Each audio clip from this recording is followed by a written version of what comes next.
See what Goko is eating today. This is African vegetable. Very good. Hii ni swega.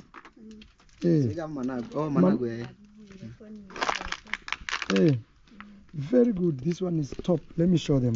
Take one, you show them. Yes, look. This one helps in blood and a lot of things. Actually, Gitiriva even aya Goko.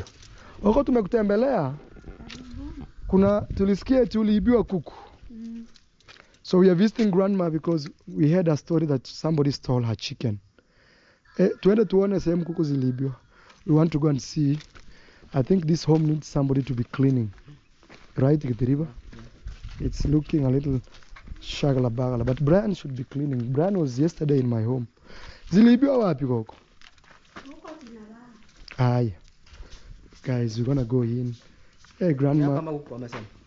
Huko zinalala. Anafunga mlango. Oh, Goko mpaka ufunge.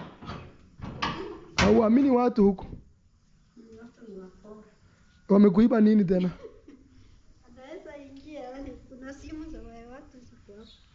Oh, zinachajiwa. So I'm asking grandma, you have to close your door in your compound. As just me, you know, Mara, I don't trust people right now. And some people have brought phones to charge. And oh. Gitiriva, you brought the sand for the yeah, that one. Oh, that one. Yeah. Gitiriva leta mchanga. So there's a time one of you sent money to buy sand.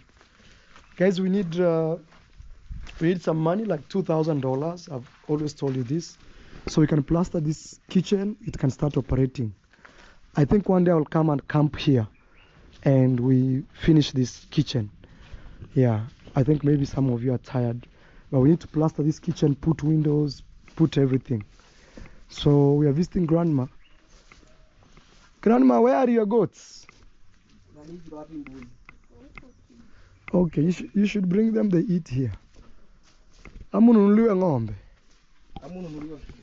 Kandama. I'm seeing there's a lot of grass. I'm seeing a lot of grass here. I'm asking grandma, or we should get you a small heifer. Heifer is a young female cow. Okay, heifer. That's when you know I went to school. I'm not a village boy